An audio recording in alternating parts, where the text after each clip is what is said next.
একদম law and প্র্যাকটিসের প্রথম ক্লাস হিসেবে প্রিভিয়াস ইয়ারের কোশ্চেনগুলি আগে দেখব, তারপরে আমরা অন্যান্য জিনিসগুলি নিয়ে আলোচনা করব। যারা মানে জয়েন করেছেন, আপনাদের কাছে রিকোয়েস্ট হচ্ছে জয়নিংটা একটু কন্টিনিউশন রাখবেন। হ্যাঁ, জয়নিংটা মোটামুটি যাতে পরের ক্লাসগুলিতে মানে জয়নিংটা ঠিকঠাক থাকে। জয়নিংটা ঠিক থাকলে আমার জন্য ইজিয়ার হবে, বা আপনাদেরও পড়াটা ধরতে বা বুঝতে আপনাদের জন্য ইজিয়ার হবে। ঠিক আছে। অনেক সময় দেখা গেল যে ল অ্যান্ড প্র্যাকটিসের ক্ষেত্রে একটা প্রবলেম হতে পারে, সেটা হচ্ছে ডেফিনেটলি ক্লাসটা শুক্রবারের শেষের ক্লাস।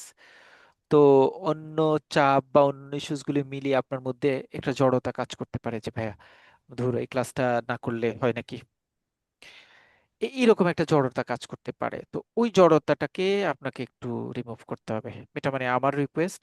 কারণ ফ্রিকোয়েন্টলি আপনাদের বাইরে আমার কাছেও কিন্তু এরকম মনে হয় যে শেষ ক্লাস, তাহলে একটু টায়ার্ড লাগছে কিনা। এবার আমার যেমন লাগে আপনাদের ক্ষেত্রেও তো এরকম হতে পারে। তো সেই ক্ষেত্রে আপনারা হয়তো মনে করতে পারেন যে তাহলে আমি কি ক্লাসটা করব না, থাকলে রেকর্ডিংটা শুনে নিব। দয়া করে এই অলসতাটাকে প্রায়োরিটি দিবেন না প্লিজ, এটা আমার রিকোয়েস্ট। তাহলে দেখবেন যে অ্যাটলিস্ট আপনারা যদি ক্লাসে প্রেজেন্ট থাকতে পারেন রেগুলার একদম শুরু থেকে শেষ পর্যন্ত, বা এক্সেপ্ট আপনার কোনো ইস্যুস ছাড়া, তাহলে দেখবেন যে মোটামুটি ভালো রিকভারি পাওয়া সম্ভব। ওকে, প্রথমে পার্টে ব্রড কোয়েশ্চেন, এখানে 4টা কোশ্চেন থাকছে। ল অ্যান্ড প্র্যাকটিস কোয়েশ্চেন অ্যানালিসিসটা খুব জরুরি, খেয়াল করবেন। তাহলে আমরা একটা একটা দিক নির্দেশনা পেয়ে যাব। প্রথম কথা, central bank is the lender of lend মানে লেন্ড রিসোর্ট এক্সপেক্ট। এই লেন্ড রিসোর্ট ওয়ার্ডটা ভুল হয়েছে। হ্যাঁ, লেটার সাথে হবে central bank is the lender of last resort. হ্যাঁ, explain describe main function of Bangladesh bank as per Bangladesh bank order 1972। যারা আমাদের আচ্ছা, সাথে গত ঠিক আছে। বছর ক্লাস করেছেন। পিছন থেকে প্রোটেকশন যায় কেউ জানাতে পারে আমরা পিছন থেকে দেখি আমি টাকা টাকা দেখি আমি আমি আচ্ছা, আপনারা মাঝে মাঝে একটু হয়তো বিরক্ত হবেন যে যে এটা আমরা একটু আগে যে সাউন্ডটা শুনেছি, definitely he is not in insider of our house, of his house. He may be outside of house. So কিছু নয়েজি সাউন্ড আসছে, রাস্তা, গাড়ি, সাইকেলের হর্ন, সাইকেল চালানো সাউন্ড। আমরা ফ্রিকুয়েন্টলি এগুলি পাই বা পাওয়া হয়। অনেক সময় অনেকে জয়েন করতে গিয়ে সাথে সাথে মাইকটা ওপেন ওপেন থাকে, সেটা বন্ধ করতে পারে না। এটাতে রিকোয়েস্টেড এভরিওয়ান প্লিজ আপনারা একটু বিরক্ত হবেন না কখনোই।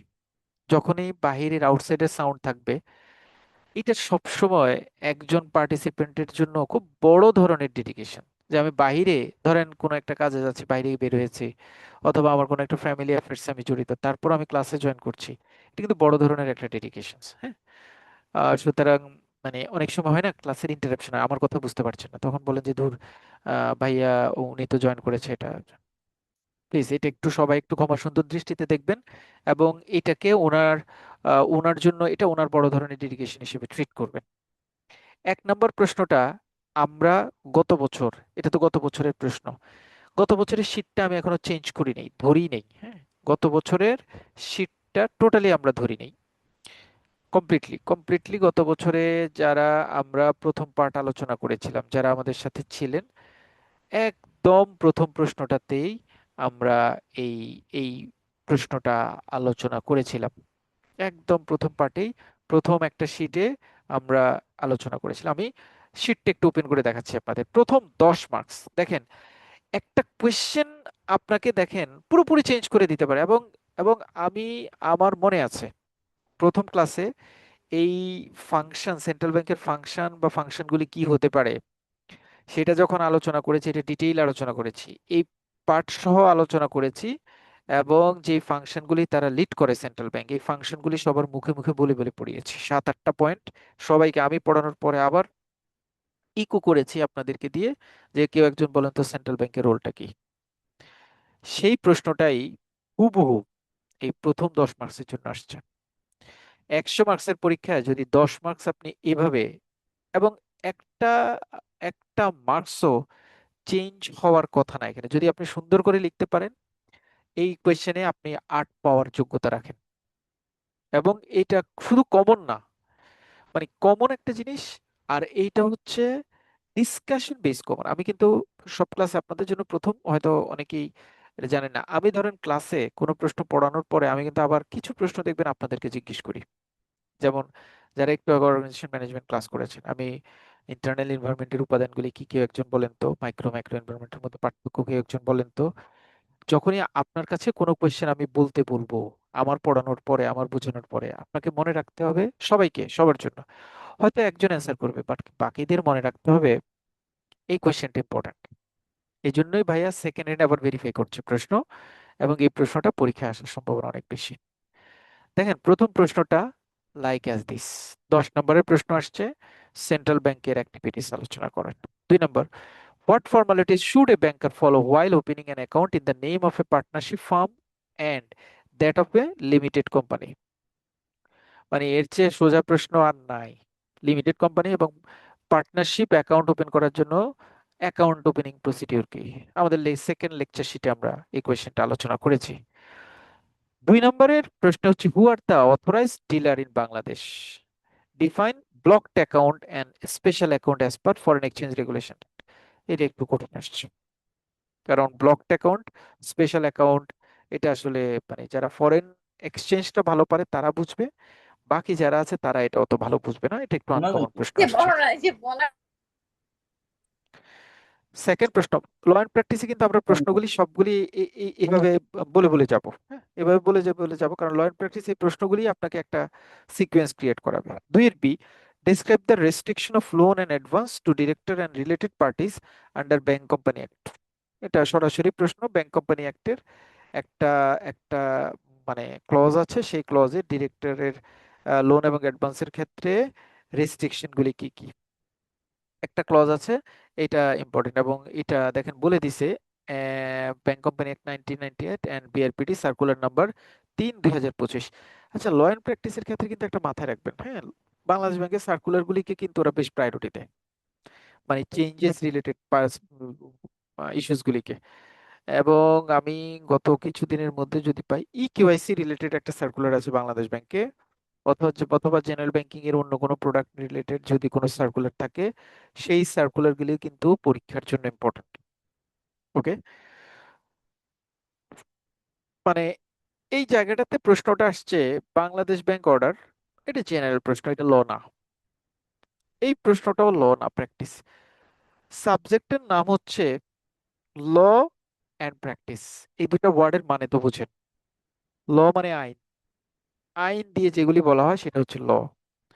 আর অর্ডার মানে হচ্ছে, মানে প্র্যাকটিস মানে হচ্ছে আইনকে ব্যবহার করে আমরা যে সকল প্র্যাকটিক্যাল লাইফে যে সকল কাজ করি সেগুলিকে বলা হয় প্র্যাকটিস। সো প্রশ্নের মধ্যে আমি দেখতে পাচ্ছি এটা হচ্ছে প্র্যাকটিস রিলেটেড কোয়েশ্চেন। ঠিক আছে, আর এটা হচ্ছে ল রিলেটেড প্রশ্ন, দুইটাই। এখন আপনি যদি মনে করেন যে ভাইয়া এটাকেও তো লতে ধরা যায়, স্বীকার করার কিন্তু কোনো সুযোগ নাই, কারণ ওরা বলছে Bangladesh bank order. Bangladesh bank order কিন্তু আপনি পড়বেন, ল এর পার্টে। 3 নম্বর প্রশ্ন বলছে, briefly describe the duties and responsibilities of a banker for recovery of loans before filing a suit under অর্থ ঋণ আদালত। অর্থ ঋণ আদালত থেকে আসছে, মানে এটাও law. Define endorsement, explain the types of endorsement, what are the general principles governing endorsement. Practice. Endorsement কাকে বলে? এন্ডোর্সমেন্টের একটা প্রকারভেদ আছে, একদম হুবহু হুবহু প্রশ্ন। সো এটা প্র্যাকটিস, ডেঞ্জারাস কোয়েশ্চেন। কারণ এটা তো আমরা সেভেন্থ, অর্থাৎ গত বছরের কোশ্চেন আলোচনা করেছি। এর আগের কোশ্চেনে কিন্তু আবার ল অ্যান্ড প্র্যাকটিসকে কম্বাইন করে প্রশ্ন করে নাই, গত বছর আবার দেখতে পাচ্ছি ল অ্যান্ড প্র্যাকটিসকে কম্বাইন করে প্রশ্ন করছে। 4, describe the composition and mandate of the board of director of Bangladesh Bank under article of Bangladesh Bank order 1972 law, 10 marks. Define MICR and batch, write the responsibility of the paying banker regarding the settlement of a payment under batch. My god, practice। মানে ল এবং practice combine করে এই 4টা প্রশ্ন তৈরি করা হয়েছে। কিছু জায়গায় ল, কিছু জায়গায় প্র্যাকটিস। সো আপনাদের যখন পড়তে যাবেন তখন আপনাদের ল এবং প্র্যাকটিস দুইটাকে প্রায়োরিটি দিয়ে পড়তে হবে। এর আগের বছরের যদি প্রশ্নটা আমি একটু ওপেন করি, মানে দ্যাট উইল, মানে সিক্স ব্যাংকিং প্রফেশনাল এক্সামিনেশনের, তাহলে একটু দেখেন আপনারা। প্রশ্ন কিন্তু সোজা, প্রশ্ন কঠিন হয় নাই, বাট প্রশ্নে যেটা করা হয়েছে সেটা হচ্ছে ল এবং প্র্যাকটিস দুইটাকে একত্রে কোয়েশ্চেন করা হয়েছে। দেখেন কোয়েশ্চেনের প্যাটার্নের সাথে আপনি এক্সপেক্টেড লেভেলে যেতে পারবেন না। এইটাতে যদি আমি যাই, দে আর মুভিং,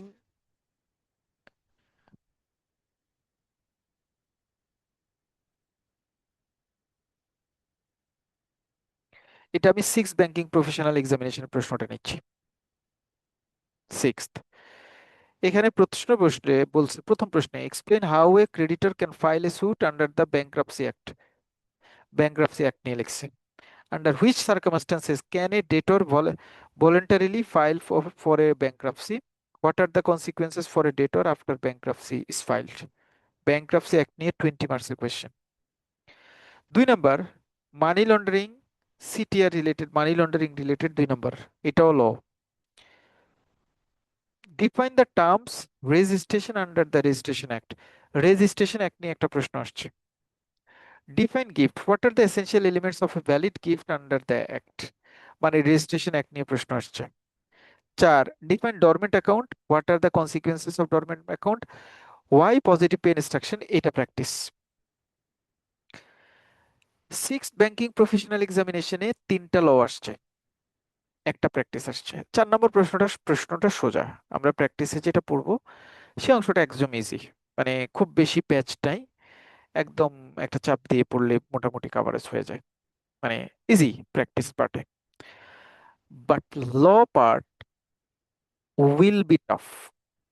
অনেকগুলি ল আছে যেগুলি আসলে একটু সুন্দর করে আপনাকে মনে করে পড়তে হবে। যদি আপনি ওই জায়গাটা ভালো করে না পড়েন, আপনি লর জায়গাটাতে, কারণ এই পার্টে লর মানে অ্যাটলিস্ট আপনি খুব সুন্দর কমফোর্ট জোন দিয়ে 2টা প্রশ্ন লিখতেই হবে। এখন সিক্সথে আসছে প্র্যাকটিসটা আলাদা, ভালো কথা, এটা কিন্তু ভালো ডিসিশন, কিন্তু ওনারা আবার সেভেন্থে এসে মিক্স করে ফেলেছেন, লর সাথে প্র্যাকটিস অ্যাড করেছেন। এখন আপনি কি করবেন, এটা হচ্ছে কথা। ল প্র্যাকটিসের জন্য উই উইল ডিসকাস 4 শিটস, 4টা শিট প্র্যাকটিস পার্টের জন্য। লর জন্য আমি এখন পর্যন্ত যেটা মনে করছি সেটা হচ্ছে সকল ল আমি আসলে কভার করতে পারবো না চাইলেও, ঠিক আছে। তবে আমি কয়েকটা লকে একটু প্রায়োরিটি দিতে হবে, যেমন গত বছর যে লটা আসে নাই, ব্যাংক্রাপসি অ্যাক্ট, এবার আপনাদের জন্য ইম্পর্টেন্ট, আমরা এটা একটু সুন্দর করে পড়বো। Money WTC laundering act, very very important, এবং এটা সোজা, এটা একটু এই সুন্দর যে করে এই পড়বো। যে এই যে এই যে এই যে ফরেন এক্সচেঞ্জ এরা রেগুলেশনস অ্যাক্ট, কখনো ছাড়বি না, কখনো ছাড়বি না, ছাড়বি না, আরে এরা ছাড়ি। ফরেন এক্সচেঞ্জ রেগুলেশনস অ্যাক্ট, এইটা আমরা একটু সুন্দর করে পড়বো, যদিও এটা সুন্দর করে পড়ার ওরকম জায়গা নাই, আমরা স্কোপটা ভালো করে দেখবো। Bank company act, bank company অ্যাক্টের বিভিন্ন বিভিন্ন বিভিন্ন নিয়ম নীতিগুলিকে সুন্দর করে একসাথে অ্যালাইন করে আমরা পড়ার চেষ্টা করব। এবং ব্যাংক কোম্পানি অ্যাক্টের একটা অ্যামেন্ডমেন্ট আছে যেটা খুব ইম্পর্ট্যান্ট, মানে ওইটা প্রশ্ন হয় নাই, গত বছর হয় নাই, তার আগের বছর হয় নাই, আমি মানে রিডিকুলাসলি সারপ্রাইজড। এবার I guess bank company act থেকে প্রশ্ন আসবে, এবং আমি অর্থঋণ আদালতটা পড়বো, মানি লন্ডারিং কোর্ট অ্যাক্ট যেটা অর্থঋণ আদালত, সেটা আমাদের মধ্যে একটু ভালো করে পড়ার চেষ্টা, মানে আমি হাইলাইটেডলি রেজিস্ট্রেশন অ্যাক্ট তো আপনার মানে সিক্স ব্যাংকিং প্রফেশনাল এক্সামিনেশন আসছে, রেজিস্ট্রেশন অ্যাক্টও পড়তে পারি আমি, contact act, bank company act, মানি লন্ডারিং অ্যাক্ট, তারপরে হচ্ছে ব্যাংক্রাপসি অ্যাক্ট, রেজিস্ট্রেশন অ্যাক্ট, এবং ফরেন এক্সচেঞ্জ রেগুলেশনস অ্যাক্ট, এই 6টা অ্যাক্ট পড়ব। বাকি অ্যাক্ট আমার আর কোনো জিনিস পড়ার দরকার নাই, এই 6টা অ্যাক্ট তাহলে সবার জন্য আবার একটু বলা, সেটা হচ্ছে bank company act, contract act. Contract অ্যাক্টের ছোট দুইটা তিন চারটে জিনিস পড়বো, হোয়াট ইজ কন্ট্রাক্ট, কন্ট্রাক্টের ফিচারগুলি কি, তারপরে ইন্ডেমনিটি এবং গ্যারান্টির মধ্যে পার্থক্য কি, দুইটা জিনিস শুধু। কন্ট্রাক্ট পড়বো, contract act, bank company act. Two. Number three হচ্ছে money laundering act. Very very very very very very important, money laundering act. Three. Four হচ্ছে ব্যাংক্রাপসি অ্যাক্ট, খুব ইম্পর্টেন্ট। ফোর। ফাইভ হচ্ছে রেজিস্ট্রেশন অ্যাক্ট। রেজিস্ট্রেশন অ্যাক্ট আসলে খুব important হিসেবে পড়বো না, এটা আসলে সিক্সথে আসছে, এই জন্য পড়বো। ব্যাংক কোম্পানি মানে রেজিস্ট্রেশন অ্যাক্ট, এবং ভেরি লাস্ট অর্থ ঋণ আদালত। এই হচ্ছে আমার ছয়টা ল পড়বো। আর প্র্যাকটিসে আমরা চারটা শীটের প্রশ্ন দেখব। আসান হাবিব, আসান হাবিব, আচ্ছা আচ্ছা ঠিক আছে আসান হাবিব, আপনি আমাকে একটু হোয়াটসঅ্যাপে একটা মেসেজ দিয়ে রেখেন, আমি ক্লাসের পরে অ্যাড করে নেব। আপনি এখন জয়েন করেছেন, সরি ফর মাই ইনকনভেনিয়েন্স। ওকে, তাহলে মোটামুটি প্রথম চারটা প্রশ্নকে সেট করার জন্য আমি এরকম একটা প্র্যাকটিসে যাওয়ার চেষ্টা করব। Math will be easier. Math নিয়ে প্র্যাকটিস, ল অ্যান্ড প্র্যাকটিসে খুব চাপ নেওয়ার দরকার নাই, কারণ এখানে আমি আসলে ওই যে ট্যাক্স, ব্যাকস, এক্সেস ডিউটি, তারপরে এফডিআর অন ম্যাচুরিটিতে করলে কি করবে, ইন্টারেস্ট কোন দিকে যাবে, সেভিংস অ্যাকাউন্ট এত পার্সেন্ট হলে ও 3 মাসের এফডিআর 2 মাসে ভাঙানোর পরে তাকে কত টাকা দিব, ট্যাক্স ব্যাক কাটার পরে কত থাকবে, এই টাইপের কোয়েশ্চেন ম্যাথ। সুতরাং ল অ্যান্ড প্র্যাকটিস ম্যাথ নিয়ে খুব বেশি গর্জিয়াসলি চিন্তা করার দরকার নাই। Case study completely depends on negotiable instrument act. Complete complete negotiable instrument অ্যাক্টটা সুন্দর করে পড়বো। পড়ার পরে সেই মানে তার মানে এটাও একটা নতুন করে অ্যাড হবে, এটা কেস স্টাডিটা কমপ্লিটলি নেগোশিয়েবল ইনস্ট্রুমেন্ট অ্যাক্টের উপর আসবে। এই যে এইটা চলে আসছে, দেখছেন আমি একটু আগে বলছি না যে কোম্পানি অ্যাক্টের কোনো কিছু থাকছে না কেন, গত বছর কোম্পানি অ্যাক্টের উপর কেস স্টাডি আসছে। এই যে উইলফুল ডিফল্ট, আমি খুব চাচ্ছি যে এটা নিয়ে প্রশ্ন হোক। এটা কেস স্টাডি দিয়েছে, কেস স্টাডি দিয়েছে। কোয়েশ্চেন ভালো হয়েছে, এটাকে একদম খারাপ কোয়েশ্চেন বলা যাবে না। Compare contrast definitely easy question, আমরা কভার করতে পারবো, এবং এটা কোনো পার্টের সাথে জড়িত না, আমরা চাইলে আগে থেকে পড়ে ফেলতে পারবো, সো পড়ে ফেলবো। আর এইখানে আবার একটা ঝামেলা করে ফেলছে, সিঙ্গেল কোয়েশ্চেন। এখানে যদি শর্ট নোট দিত তাহলে ভালো হইতো, বাট এটা এই সিঙ্গেল কোয়েশ্চেন দিয়ে পুরো দৌড়ায় পুরায় সব পার্টকে মিলে কোয়েশ্চেন করা, এটা হচ্ছে একটা মানে এদের একটা প্রবলেম প্র্যাকটিসের ক্ষেত্রে। হাওয়েভার এটা যেহেতু 20 মার্কস, এটাকে অ্যাভয়েড করার কোনো সুযোগ নাই।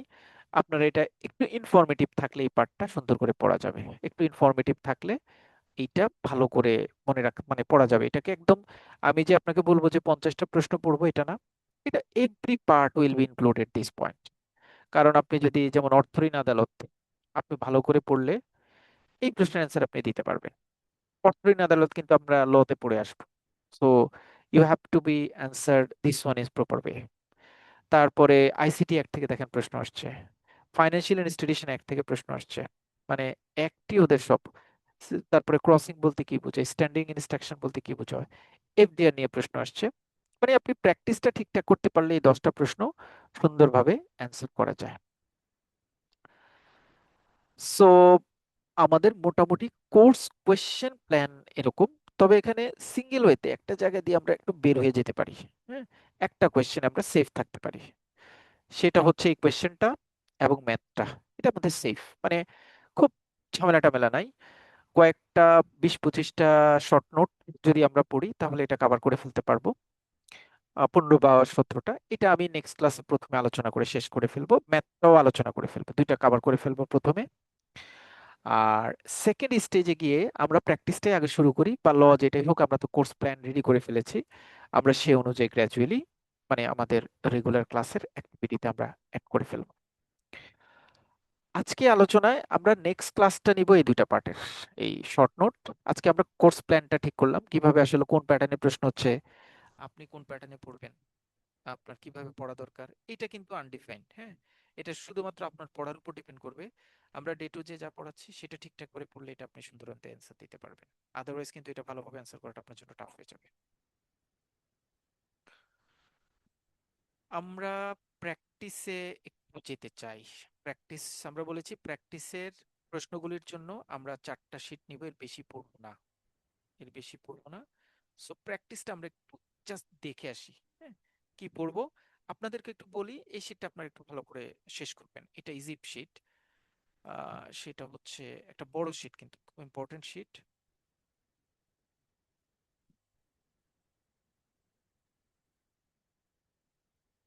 আমি দূর থেকে কথা বলছি এরকম মনে হচ্ছে। সাউন্ড কম শোনা যাচ্ছে ভাইয়া? একটু আগে বেশি ছিল, বাট এখন মনে হচ্ছে একটু দূরে আছে। এখন কি ঠিক আছে ভাইয়া? এখন ঠিক আছে? না, এখন একটু মনে হচ্ছে কম, বাট একটু আগে বেশ লাউডলি শোনা যাচ্ছিল। এখন ঠিক আছে? এখন শুনতে ঠিক পাচ্ছি। থাকার কথা, হুম। কারণ সাউন্ড কম।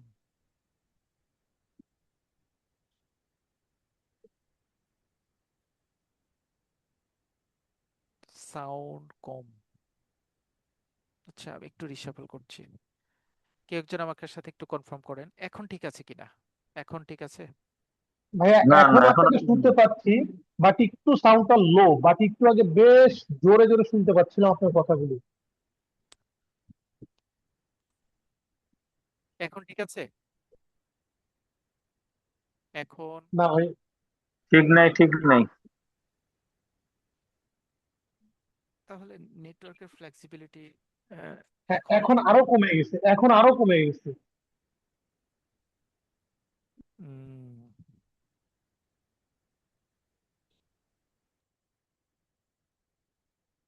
আচ্ছা দেখেন, আবার একটু চেঞ্জ হবে সাউন্ডটার, আমি মডিউলটা চেঞ্জ করে হ্যাঁ, আচ্ছা, এখন বাজছে, এখন এখন ঠিক আছে। বাজছে। হ্যাঁ, ওকে। ওকে, জি জি। So we are starting. দুইটা ক্লাস আজকের জন্য। আমি আজকে একটু মানে দ্রুত যাব, এটা সোজা পড়া, একটু দ্রুত পড়ে যাব। নেক্সট দিনে আপনাদের প্ল্যান হচ্ছে আজকে আমি একটু দ্রুত একটা শিট কভার করব, মানে জাস্ট অল্প একটু সময় ধরে। আপনাদের নেক্সট দিনের প্ল্যান হচ্ছে এই শিটটা নিয়ে আপনারা একটু রিভিউ দিবেন, ভাই এই শিটটা আপনাদেরকে আমি শেয়ার করবো আজকে, এবং আপনারা রিভিউ দিবেন, ভাই এই শিটটা এই জায়গাটাতে বুঝিনি, এটা একটু আমার সাথে এবার একটু আলোচনা করেন। আর নেক্সট ক্লাসটায় এই শিটটা রিভিউটা আপনাদের ফিডব্যাক নিয়ে আমরা সিঙ্গেল অ্যান্সার, মানে পার্থক্য এবং ম্যাথের কাজটা শেষ করব আগে। বাট সিঙ্গেল অ্যান্সার যেটা, সেটা আমরা প্রথমে শেষ করতে পারবো না, কারণ এটা হচ্ছে পুরো ল অ্যান্ড প্র্যাকটিস শেষ করার পর আমরা সেটা প্র্যাকটিস করতে হবে। So question number 1, what is central bank, commercial bank? ভাই, এটা কি মডিউল মডিউল এ? যেটা তো আগের শীট গুলোতে আপনি মডিউল লিখে দিতেন, এখানে তো শীট নাম্বার লিখছেন। সেই জন্য জিজ্ঞেস করছিলাম কি এটা কি মডিউল এ কিনা। আচ্ছা, প্রথমত ল অ্যান্ড প্র্যাকটিস বইয়ের মডিউল এর সাথে কোনো কিছু আপনি ম্যাচ করতে পারবেন না, ঠিক আছে?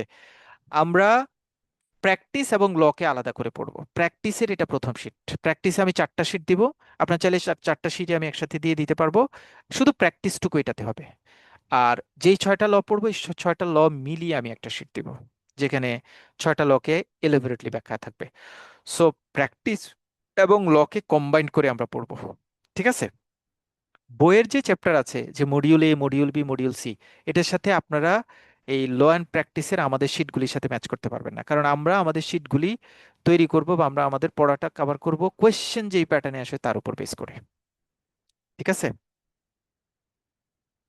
বুঝতে পেরেছেন যিনি প্রশ্ন করেছিলেন? জি জি জি জি ভাইয়া, না ভাইয়া, গতবারের শীট ছিল তো আমার কাছে, এই জন্যই আসলে আমি ওখান থেকে ম্যাচ করার চেষ্টা করতেছিলাম আপনার শীট গুলো। না না না, গতবারের যেটা সেটার সাথে ম্যাচ হবে না, একটু চেঞ্জেস আছে, চেঞ্জ হবে। Okay. Okay. What is central bank, commercial bank, schedule bank, non schedule bank, special bank, non bank financial institution, ইসলামী bank, merchant bank, investment bank, এগুলির ডেফিনিশন কি? হাইলাইটেড দ্য রোল ব্রিফলি, এই ব্যাংকগুলির role briefly দিতে বলছে। আর central bank কিভাবে credit control করে সেটা ব্যাখ্যা করার চেষ্টা করেছে।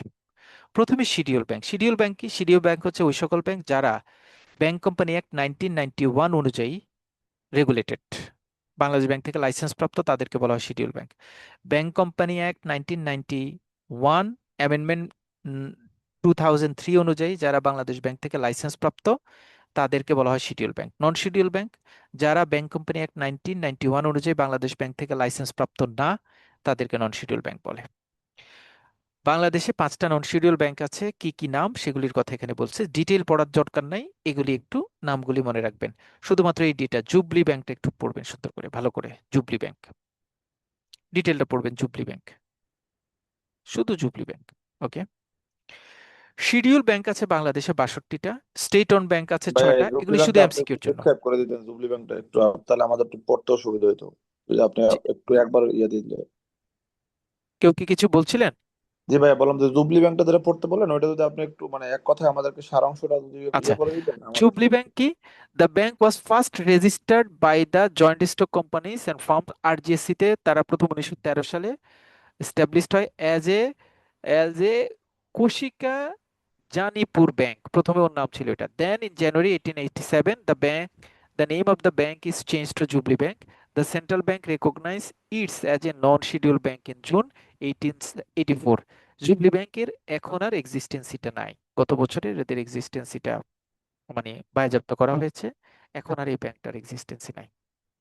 আর যদিও এখন এক্সিস্টেন্সি নাই এটা ঠিক বলা যাবে না, কারণ আমাদের এই পুরো ইনফরমেশনটা বাংলাদেশ ব্যাংক পোর্টাল থেকে নেওয়া, সেখানেও জুবলি ব্যাংকের নাম আছে। সুতরাং এখন ভুলিশ হয়ে গেছে এরকম বলা যাবে না। জুবলি ব্যাংক হচ্ছে একটা একটা নন শিডিউল ব্যাংক, যে ব্যাংকটা ইনিশিয়াল লেভেলে তার 1913 সালে একটা নাম ছিল, পরবর্তীতে তার একটা নামকরণ করা হয়েছে। শিডিউল ব্যাংক আছে 62টা। শুধু ক্লাসিফিকেশন গুলো একটু পড়বেন, কোন সাইডে কতটুকু ব্যাংক আছে, এমসিকিউ। বড় কোনো প্রশ্ন এখানে নাই। কোন ব্যাংক কয়টা আছে, ইসলামী ব্যাংক কয়টা আছে, স্পেশালাইজড ব্যাংক কয়টা আছে, তারপর প্রাইভেট ব্যাংক কয়টা আছে, তারপর কমার্শিয়াল ব্যাংক কয়টা আছে, এই সকল জিনিসগুলি, ডিজিটাল ব্যাংক কয়টা আছে, এগুলি সব এখানে শুধু আলোচনা। সম্মিলিত ইসলামী ব্যাংকে কয়টা ব্যাংক আছে, সম্মিলিত ইসলামী ব্যাংকের ক্যাপিটাল স্ট্রাকচার কতটুকু, ওনারশিপে কে কতটুকু মানে ইনভলভমেন্ট রয়েছে, সেই ইস্যুসগুলি একটু দেখবেন, কারণ সীমান্ত ব্যাংক মানে সম্মিলিত ইসলামী ব্যাংকটা ইম্পর্টেন্ট টপিকস আসতে পারে। এ হচ্ছে ব্যাংকের কথা। নন ব্যাংক ফাইন্যান্সিয়াল ইনস্টিটিউশন হচ্ছে ব্যাংক হচ্ছে যারা ব্যাংক কোম্পানি অ্যাক্ট 1991 অনুযায়ী লাইসেন্স প্রাপ্ত। নন ব্যাংক ফাইন্যান্সিয়াল ইনস্টিটিউশন হচ্ছে যারা ফাইন্যান্স কোম্পানি আইন 2023 অনুযায়ী লাইসেন্স প্রাপ্ত, যাদের কার্যক্রম রেগুলেটেড হয়, তাদেরকে নন ব্যাংক ফাইন্যান্সিয়াল ইনস্টিটিউশন বলে। এইটা খুব ইম্পর্টেন্ট, ব্যাংক এবং নন ব্যাংক ফাইন্যান্সিয়াল ইনস্টিটিউশনের মধ্যে পার্থক্য। জিজ্ঞেস করবো আমি এখন, পড়ার পরে আমি জিজ্ঞেস করব। ব্যাংক কাস্টমারের কাছ থেকে ডিপোজিট, ডিমান্ড ডিপোজিট রিসিভ করে। Non bank financial institution bank কাস্টমারের কাছ থেকে ডিমান্ড ডিপোজিট রিসিভ করতে পারে না। Bank cheque, pay order, demand draft issue করতে পারে। Non bank financial institution cheque, pay order, demand draft এগুলো ইস্যু করতে পারে না। ব্যাংক ব্যাংক কোম্পানি অ্যাক্ট 1991 অনুযায়ী লাইসেন্স প্রাপ্ত। Non bank financial institution bank finance company আইন 2023 অনুযায়ী লাইসেন্স প্রাপ্ত। Bank cannot involve in foreign exchange financing, মানে ফরেন কারেন্সি ডিল করতে পারে bank. Non bank financial institution foreign currency deal করতে পারে না। বলেন কেউ একজন, চারটে পার্থক্য ইম্পর্টেন্ট পরীক্ষার জন্য, এই জন্য জিজ্ঞেস করছি। বলেন, কে বলবেন?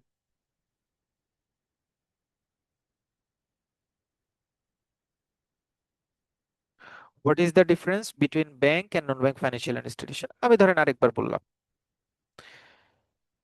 ব্যাংক কাস্টমারের কাছ থেকে ডিপোজিট গ্রহণ করে, ডিমান্ড ডিপোজিট মানে ক্যাশ টাকা। নন ব্যাংক ফাইন্যান্সিয়াল ইনস্টিটিউশন ব্যাংকের কাছ থেকে মানে কোনো ধরনের ডিমান্ড ডিপোজিট কাস্টমার কাছ থেকে নিতে পারে না। ব্যাংক ব্যাংক কোম্পানি অ্যাক্ট 1991 অনুযায়ী লাইসেন্স প্রাপ্ত মানে প্রতিষ্ঠিত। Non bank financial institution finance company আইন 2023। 2023 দিয়ে প্রতিষ্ঠিত। Bank cheque, pay order, demand draft এগুলো ইস্যু করতে পারে। নন ব্যাংক ফাইন্যান্সিয়াল ইনস্টিটিউশন এগুলো ইস্যু করতে পারে না। ব্যাংক ফরেন কারেন্সি নিয়ে ডিল করতে পারে, non bank financial institution foreign currency নিয়ে ডিল করতে পারে না। চারটা পার্থক্য, বলেন কে বলবেন? ভাই আমি বলছি, সেটা হচ্ছে ব্যাংক ব্যাংকিং কোম্পানি অ্যাক্ট 1991 এর মাধ্যমে প্রতিষ্ঠিত, এবং হচ্ছে যে নন ব্যাংক এনবিএফআই হচ্ছে যে ফিনান্স কোম্পানি অ্যাক্ট 2023 অনুযায়ী প্রতিষ্ঠিত, এবং হচ্ছে ব্যাংক ক্যাশ রিসিভ করতে পারে, এনবিএফআই ক্যাশ রিসিভ করতে পারে না। আর হচ্ছে bank pay order cheque issue করতে পারে, এনবিএফআই যেটা পারে না। আর bank demand draft, demand deposit receive করতে পারে, এনবিএফআই পারে না। এবং হচ্ছে ব্যাংক ফরেন এক্সচেঞ্জ বা ফরেন কারেন্সি যে রিলেটেড বিজনেস করতে পারে, যেটা এনবিএফআই করতে পারে না। Very good, very good, very good. Okay, now we are moving. এটা পরীক্ষার জন্য ইম্পর্টেন্ট। হ্যাঁ, মার্চেন্ট ব্যাংক এবং ইনভেস্টমেন্ট ব্যাংক ছোট্ট করে পড়বেন, এটা নিয়ে বেশি পেঁচানোর দরকার নেই। হ্যাঁ, আমি দেখিনি পরীক্ষায় আসতে, বাট ছোট্ট একটা শর্ট নোটে যদি আসতে পারে। মার্চেন্ট ব্যাংক কি? মার্চেন্ট ব্যাংক চারটা কাজ করে, শুধু মনে রাখবেন। Merchant bank is a bank, যে bank, merchant bank is a non depository financial institution যে ইস্যু ম্যানেজমেন্ট নিয়ে কাজ করে, আন্ডার রাইটিং এর কাজ করে, পোর্টফোলিও ম্যানেজমেন্টের কাজ করে, এবং কর্পোরেট অ্যাডভাইজারি প্রদান করে কাস্টমারকে। সো মার্চেন্ট ব্যাংক হচ্ছে যারা, এটা হচ্ছে একটা ফাইন্যান্সিয়াল ইনস্টিটিউশন যারা সাধারণত চার ধরনের কাস্টমারকে চার ধরনের সার্ভিস দেয়। চার জনের সার্ভিস হচ্ছে, একটা সার্ভিস হচ্ছে কর্পোরেট অ্যাডভাইজারি সার্ভিস, মানে বিভিন্ন ধরনের অ্যাডভাইস প্রদান করে যে এই জায়গায় ইনভেস্টমেন্ট করবো কি করবো না। পোর্টফোলিও ম্যানেজমেন্ট মানে হচ্ছে কাস্টমারের অনেক ধরনের প্রোডাক্টের যে পোর্টফোলিও থাকে সেটা ম্যানেজ করে। যে ধরেন প্রাণ আরএফএল এর পোর্টফোলিও অনেক বড়, ডাইভার্সিফাইড প্রোডাক্ট থাকে। আবার কেউ যদি খুব বড় শেয়ার কোম্পানিতে ইনভেস্ট করে, মানে ইনভেস্টর হয়, তাহলে সে 5-6টা কোম্পানির শেয়ার কিনে কোন কোম্পানির শেয়ার কি অবস্থায় আছে সেইটার ইনভলভমেন্ট হচ্ছে জানানো হয় পোর্টফোলিও ম্যানেজমেন্টের মাধ্যমে। ইস্যু ম্যানেজমেন্ট হচ্ছে শেয়ার ইস্যু করা, বন্ড ইস্যু করা, এই কাজগুলির কাজ করে মার্চেন্ট ব্যাংক। আর আন্ডার রাইটিংটা ইম্পর্টেন্ট, ইন্টারেস্টিং। সেটা হচ্ছে শেয়ার ইস্যু করার পরে কোম্পানি অনেক সময় বলে যে আমি যে এতগুলি শেয়ার ইস্যু করছি, যদি শেয়ার বিক্রি না হয়, তখন মার্চেন্ট ব্যাংক বলে যে তুমি আমাকে যদি ডিসকাউন্ট দাও তাহলে তোমার অবিকৃত শেয়ার আমি কিনে নিতে পারবো। এই যে অবিকৃত শেয়ার কিনে নেওয়ার প্রসেসকে বলা হয় underwriting. Investment banking like as share market, হ্যাঁ, লাইক এজ মার্চেন্ট ব্যাংক, তারাও মূলত ওরা হচ্ছে ইনভেস্টমেন্ট, বড় ধরনের বড় কোম্পানিগুলিকে ইনভেস্টমেন্ট রিলেটেড অ্যাক্টিভিটিতে হেল্প করে। বাংলাদেশে বর্তমানে 66টা মার্চেন্ট ব্যাংক আছে, এবং মার্চেন্ট ব্যাংক সাধারণত বাংলাদেশ সিকিউরিটি অ্যান্ড এক্সচেঞ্জ কমিশনের কাছ থেকে লাইসেন্স পায়। হ্যাঁ, দেখেন, merchant bank in Bangladesh are license by the Bangladesh security and exchange commission. Investment ব্যাংকও Bangladesh security and exchange commission থেকে লাইসেন্স পায়। মার্চেন্ট ব্যাংক এবং ইনভেস্টমেন্ট ব্যাংকের পার্থক্যটা পড়ার দরকার নাই। সেন্ট্রাল ব্যাংকিং ইন ফাংশনস গত বছর আসছে। সেন্ট্রাল ব্যাংক বাংলাদেশের সুপ্রিম পাওয়ার হোল্ডার ব্যাংক, এবং এটা বাংলাদেশ ব্যাংক অর্ডার 1972 অনুযায়ী প্রতিষ্ঠিত হয়। সেন্ট্রাল ব্যাংকের ফাংশন: 1 নম্বর, সেন্ট্রাল ব্যাংক দেশের কারেন্সি ইস্যু এবং ম্যানেজমেন্টের কাজটা করে, মানে টাকা নোট প্রচলন। 2 নম্বর, কোনো কান্ট্রির মনিটারি পলিসিটা তৈরি করে, ফিসকাল পলিসি না কিন্তু, আবার মনিটারি পলিসি, ফিসকাল পলিসি আবার গভর্নমেন্ট করে। 2 নম্বর। 3 নম্বর হচ্ছে ফাইন্যান্সিয়াল সিস্টেমটাকে রেগুলেশনস করে, রেগুলেটর হিসেবে কাজ করে। বাংলাদেশে যত ব্যাংক আছে সকল ব্যাংকের রেগুলেটর হিসেবে কাজ করে।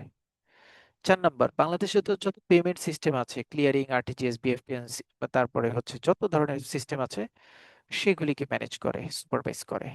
ফরেন এক্সচেঞ্জ ট্রানজাকশন ম্যানেজ করে, বাংলাদেশে যত ফরেন এক্সচেঞ্জের ট্রানজাকশন আছে সেগুলি ম্যানেজ করে। গভর্নমেন্টের ব্যাংক হিসেবে কাজ করে, গভর্নমেন্টের বিভিন্ন ধরনের হেল্প করার কাজে করে। সেন্ট্রাল ব্যাংক হচ্ছে অন্যান্য ব্যাংকারের ব্যাংকার হিসেবে কাজ করে, অর্থাৎ lender of the last resort. অর্থাৎ lender of the last resort হচ্ছে কোনো ব্যাংক যদি দেউলিয়া হওয়ার মতো অবস্থা হয়, অর্থাৎ ফান্ড ক্রাইসিস হয়, সেন্ট্রাল ব্যাংক তাকে ইনিশিয়াল লেভেলে লোন আকারে হলেও ফান্ড দিয়ে তাকে স্টাবলিশ করে রাখে মার্কেটে।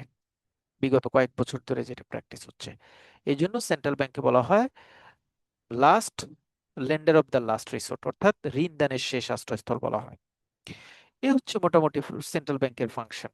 যদি আমি নর্মাল ওয়েতে বলেন তাহলে মোটামুটি এগুলো হচ্ছে তার কারণ। তাহলে একজন বলতে হবে, আমি আবার রিপিট করছি। প্রথম হচ্ছে কারেন্সি ইস্যু করা, তারপর হচ্ছে মনিটারি পলিসি ইস্যু করা, ফাইন্যান্সিয়াল সিস্টেমটা রেগুলেট করে, ফাইন্যান্সিয়াল সিস্টেমটা রেগুলেট করে, এটা দেশের পেমেন্ট মেথডটা সুপারভাইজ করে, ফরেন এক্সচেঞ্জটা ম্যানেজ করে, গভর্নমেন্টের ব্যাংক হিসেবে কাজ করে, lender of the last resort হিসেবে কাজ করে, দেশের ফাইন্যান্সিয়াল স্টেবিলিটি ক্রিয়েট করার জন্য বিভিন্ন ইনিশিয়েটিভস নেয়, যেমন গ্রিন ইনভেস্টমেন্ট, তারপরে হচ্ছে স্কুল ব্যাংকিং ইত্যাদি ইস্যু করে। এ হচ্ছে 8টা। কি বলবেন?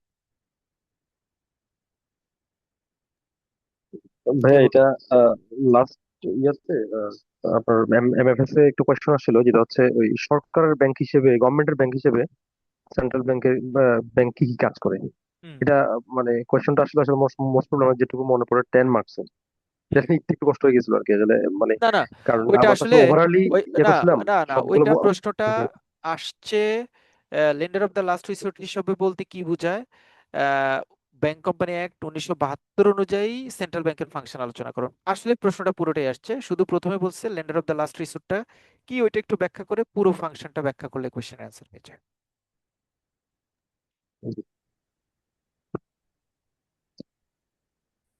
ঠিক আছে,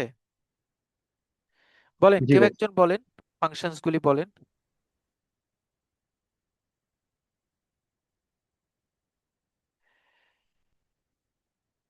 কে বলবেন? আমি কি আবার বলবো? না ভাই ভাইয়া। আমি বলবো। হ্যাঁ হ্যাঁ, তো প্লিজ। ফেডারেলিজম হচ্ছে কারেন্সি, নোট নোট ইস্যু করে এবং মুদ্রা প্রচলন যেটা কারেন্সি, এবং হচ্ছে মনিটারি পলিসি ইমপ্লিমেন্ট করে। আর হচ্ছে আমাদের যে ফিনান্সিয়াল সিস্টেম গুলো আছে, যে ফিনান্সিয়াল সিস্টেম গুলো রেগুলেট করে। আর হচ্ছে পেমেন্ট সিস্টেম যেগুলো আছে, যে এনপিএস, ইউএসডি, আরটিজিএস বা বিএফটিএন, এই ধরনের পেমেন্ট সিস্টেম গুলো আপনার কাজ করে। আহ, আর হচ্ছে যে ফরেন কারেন্সি বা ফরেন এক্সচেঞ্জ ম্যানেজমেন্ট করে, ফরেন কারেন্সি ম্যানেজমেন্ট করে। হচ্ছে সরকারের ব্যাংকার, গভর্নমেন্টের ব্যাংকার হিসেবে কাজ করে। তারপরে হচ্ছে ব্যাংকিং ইন্ডাস্ট্রির মধ্যে ফিনান্সিয়াল যে স্টেবিলিটি রক্ষার জন্য কাজ করে। আর হচ্ছে বা ক্রেডিট কন্ট্রোল করে, যে ইয়াগুলোর আহ, অন্য সকল ব্যাংকের যে ঋণ নিয়ন্ত্রণ, ক্রেডিট কন্ট্রোল করে। তারপর হচ্ছে যে মানি মার্কেট কন্ট্রোল করে। আর গভর্নমেন্টের বিভিন্ন ফান্ডের মেনটেনেন্স করে। ওকে, ক্লিয়ার? Very good. ঠিক আছে, ফাইন। ক্রেডিট কন্ট্রোলটা আমরা পড়ার দরকার নেই, বাদ দিচ্ছি।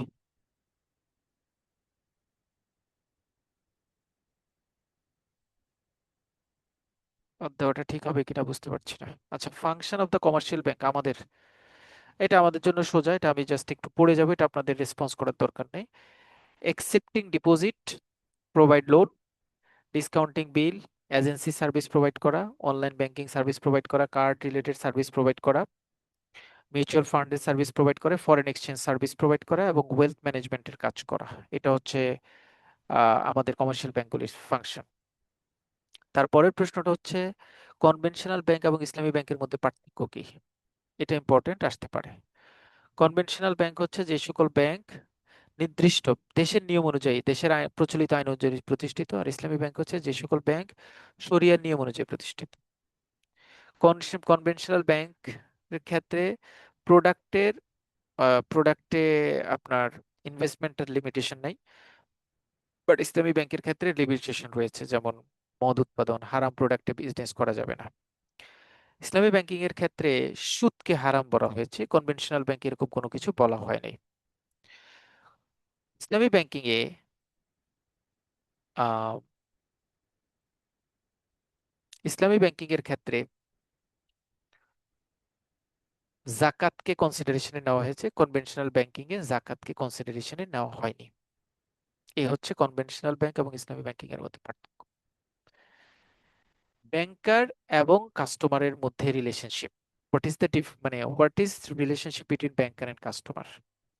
ব্যাংকার এবং কাস্টমারের রিলেশনশিপটা, এটাকে আসলে আমরা এই চার্টে পড়বো। ব্যাংকার, কোনো কোনো জায়গায় ব্যাংকার ডেটর হয়, কোনো জায়গায় ব্যাংকার ক্রেডিটর হয়।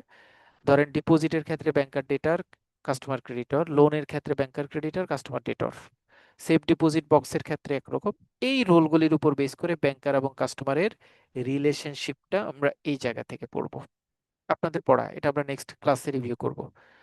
Explain the bank rights and obligations, ব্যাংকারের কি কি রাইটস আছে? ব্যাংকার লিয়েন করা, রাইট অফ করা, তারপরে হচ্ছে banker right to appropriate payment, interest কমিশনের অ্যাবজর্ব করা, তারপরে গার্নিশ অর্ডার ফলো করা। এইটুকু হচ্ছে আপনারা পড়বেন, কোনো ইস্যুস হলে আমরা নেক্সট দিন আলোচনা করব। আপনাদের পড়া দিচ্ছি। ব্যাংকারের অব্লিগেশন হচ্ছে স্ট্যাটিউটরি অব্লিগেশন, মানে যেটা ল দিয়ে পালন করতে হয়। আর ব্যাংকার স্পেশাল অ্যাপ্লিকেশনস, যে অ্যাপ্লিকেশনস গুলি নর্মাল বেসিসে তারা অ্যাপ্লাই করতে হয়। ব্যাংকার এবং কাস্টমার রিলেশনশিপ কখন টার্মিনেটেড হয়, এই কি কয়েকটা পয়েন্ট আছে সেটা। একটা চেকে কয়টা পার্টি থাকে, এই হচ্ছে আমাদের মোটামুটি প্রথম অংশের পার্ট। আর কালেক্টিং ব্যাংক এবং পেইং ব্যাংকারের রেসপন্সিবিলিটি কি, এটা হচ্ছে পরের দুইটা প্রশ্ন। এই 7 নম্বর পর্যন্ত এই প্রশ্নগুলি আপনারা একটু রিভিউ দিবেন। আমরা নেক্সট উইকে এটা নিয়ে আলোচনা করব। প্রথমে আপনাদের কারো যদি মনে করেন যে এটা আমরা ভাইয়া পারবো, তাহলে আমরা জাস্ট আপনাদের রিভিউ নিব, কার কোথায় প্রবলেম আছে। রিভিউ নেওয়ার পাশাপাশি আমরা হচ্ছে ওই যে পার্থক্য এবং শর্ট নোট ম্যাথটা একটু আগে আলোচনা করে ফেলবো, তারপরে আমরা আবার রেগুলার প্র্যাকটিসে আসবো, প্লাস ল এর পার্টটাকে কভার করবো ইনশাল্লাহ। ঠিক আছে, সবাইকে ক্লিয়ার? তবে আমি একটা প্রশ্ন বাদ দিয়ে আসছি, এটা আমরা একটু নেক্সট দিন আলোচনা করব, কারণ আমার কেন জানি মনে হয় প্র্যাকটিক্যাল দিতে গিয়ে এই সেন্ট্রাল ব্যাংক কিভাবে ক্রেডিট ম্যানেজ করে এই প্রশ্নটা দিয়ে দিতে পারে। সো এটা নিয়ে আমরা আলোচনা করব নেক্সট ক্লাসে ইনশাল্লাহ। আপনারা একটু দেখবেন, মোটামুটি একটু দেখে নিলে আপনাদের আমার নেক্সট দিনের আলোচনাটা শুনতে আপনাদের জন্য একটু ইজিয়ার হবে। সো নেক্সট উইকের আমাদের প্ল্যান হচ্ছে এই শীটটা আমরা রিভিউ করব ওয়ান্স এগেইন, এন্ড ফ্রেন্ডস এবং ম্যাথের ডিসকাশনটা নিয়ে আমরা কাজ করবো ইনশাল্লাহ। ভাই ঠিক আছে, এই শীটটা কি পেড গ্রুপে দিবেন নাকি মানে পেইড জেনারেল? গ্রুপে, পেইড গ্রুপ। ওকে ভাই, ওইটা তো সম্ভবত আমার অ্যাড নাই, একটু কাইন্ডলি আমাকে আপনি অ্যাড করে আমাকে দিন। একটু হোয়াটসঅ্যাপে একটু নক দিয়ে রাখেন, আমি অ্যাড করে নিচ্ছি জি ভাইয়া। জি ভাই, ঠিক আছে। ওকে, সবাই ভালো থাকবেন। Thank you, thank you. একদম last hour 10:30, still 31 are presents. Thank you so much who are still joining with us. আসসালামু আলাইকুম।